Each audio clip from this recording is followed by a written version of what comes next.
What's up, y'all? Rich Slayton here with another recap for Week 3 of the ESL Mobile Open and Clash Royale for North America. Before we jump into the video, don't forget to subscribe to my channel, like this video, and of course use code RICH in the Supercell shop for whatever game you're playing if you want to support me, which I totally appreciate. By the way, check out the new setup, some cool stuff here. We'll go through the setup one of these days, but not in this video. For now, let's jump into the action.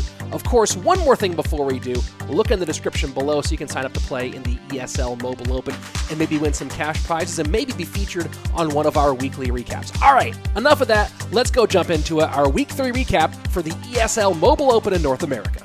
As we go into the third week of action in North America for the Clash Royale Mobile Open here at ESL, new decks and new challengers continue to emerge. One major combination that's taking the game by storm and no different here in ESL is Mega Knight and Graveyard. MK and GY go so well together because of the defensive utility of that Mega Knight, able to clean up so many popular decks at the moment on the defensive side, and then create a huge counter push, tanking on the other side for that Graveyard. What makes Mega Knight so good in this matchup, though, in this current situation, is that it's so versatile with Mega Knight and Graveyard for the other cards that you put in the deck. You can switch in so many combinations. Spells, you can put in Fireball, Log, Snowball, Arrows, whatever makes sense for the matchup. In terms of support cards, the possibilities seemingly are endless. So Mega Knight Graveyard right now, the deck that is totally dominating and maybe a place you should look if you're trying to compete in this ESL competition.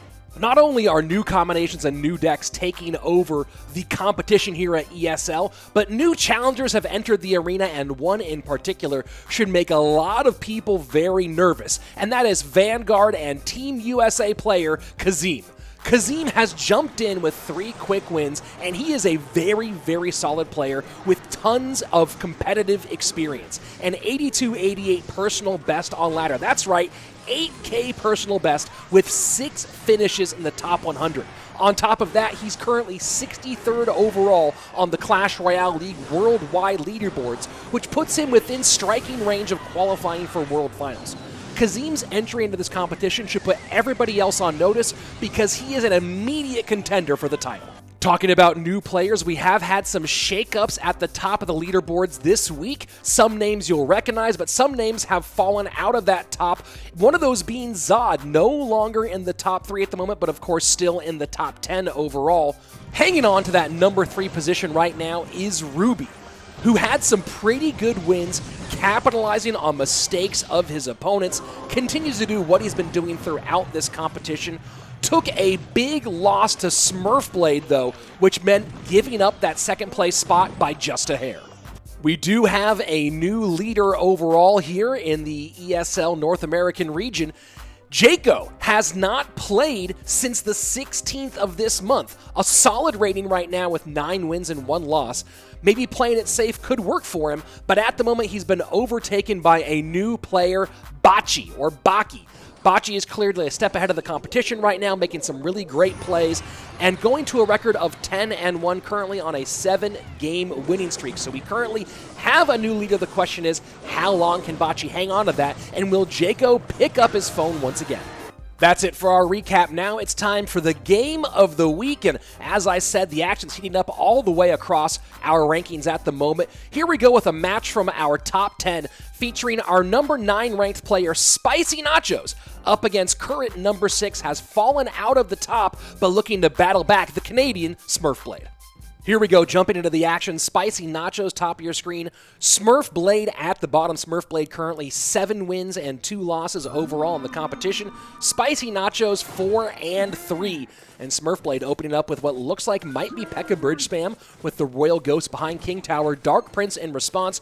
Bandit making almost assuredly we are going to some variation of the very popular long-time archetype. Spicy Nachos so far showing 2 possibilities, either Graveyard or Electro Giant. Lately this has been more Electro Giant with this combination, but could be going the graveyard direction, kind of a splash yard variant for Spicy Nachos. Does draw first blood with a couple of shots here for Spicy, down to 21.93 on that left-hand side. Barb Barrel makes it feel more like graveyard at this stage, and there comes the Battle Ram to pick up. Does not stop the shot, so 20.34 on that left-hand side as we pass the first minute of regulation time. Another Royal Ghost in the back right now for Smurfblade as Spicy Nachos picks up there with the Goblin Cage. Brawler going to meet at the bridge against that Royal Ghost. And Smurfblade now just cycling cards in the back. Probably knows he's against Graveyard. Does not want to overcommit. That NATO, really ill-advised NATO out of Spicy Nachos, was trying to maybe go for a fancy move and get the Dark Prince on tower, but against a Bandit, she was going to dash up there either way. So a bit of a misplay there by Spicy Nachos. Not going to get punished for it too much. Will end up about a half elixir behind at the moment and might take one shot from this Magic Archer, potentially two here. But definitely not the play that I would have recommended for Spicy in that case. Getting a bit too fancy for his own good here as we go into the final 10 seconds before double elixir time. Ice Wizard and Goblin Cage working fine here against that Battle Ram. We'll clean all that up in the middle as Smurfblade now switches lanes. Has not touched tower yet, but Spicy Nachos has put over 500 damage on that left-hand side. Bandit to support here, and now Dark Prince will pick up the Bandit and Royal Ghost with support by that Baby Dragon. Look at the leaked elixir difference, by the way, at this stage so far. Only 2.5 for Spicy Nachos, nearing 5.5 right now for Smurfblade. But Smurfblade now putting the pressure on the right-hand side. They don't call it bridge spam for no reason. Going right at the bridge there with the Battle Ram. And now switching lanes again as Spicy Nachos as Smurfblade does get his first damage of the game as we approach the final 30 seconds of regulation. Bandit working against a Dark Prince, and look at that, a Lightning in, so maybe we are. With the NATO, we're going back to Electro Giant, and not going to be the Graveyard deck. I mean, it'd be crazy to see Graveyard with Lightning, but you got to imagine it's Electro Giant at this point, and those two decks certainly share a lot. P.E.K.K.A. will be nice against that Electro Giant, as well as the E-Wiz to slow things down if necessary, assuming that's what's going on. And here, look at this. NATO trying to pull back that Battle Ram. Poison gets in. Battle Ram connects somehow. Smurfblade doesn't just get on tower, but runs absolutely roughshod on that right-hand side. The NATO work so far from Spicy Nachos has certainly left something to be desired. Royal Ghost now playing defense on that right-hand side as we are in sudden death overtime. E-Wiz now cycled in the back here to play defense against this Baby Dragon. We'll see at what point Spicy Nachos decides to pull the trigger, but knowing he's up against a P.E.K.K.A., I mean, if he was playing Graveyard against Poison, that's a big trouble. And of course, if he's playing E-Giant, which is what it looks like he's doing, up against P.E.K.K.A., that's no good either. Take a look at this now. The Magic Archer not able to be protected, but just playing the bridge game right now is Smurfblade, setting the line high. Royal Ghost plus those barbs will go over to the Goblin Cage here and release that Brawler. Now Spicy Nacho setting up the opposite lane. Does he throw an E-Giant in front of this? No. He's forced to play defense on the right-hand side. He has to get Electro Giant down at some point here. That Dark Prince, though, with the help of the Lightning, does get through a little bit and forces out the Battle Ram. Now things are fairly close. 12-24 to 14.98, and the Barb Barrel pulls back the Bandit, but only for a moment, meaning that Dark Prince has to come out on defense as well. Pretty tight right now, a little over 220 at the moment, separating these two with 40 seconds left in triple elixir. This is the time the E-Giant would come out, and here it goes. E-Giant right into the P.E.K.K.A. with a little bit of support. But Mama P.E.K.K.A. plus Bandit plus E-Wiz. Lightning trying to make room, though. Lightning does get damage on tower. Electro Giant does not. 11.94 to 12.24. This could be an absolute foot race here.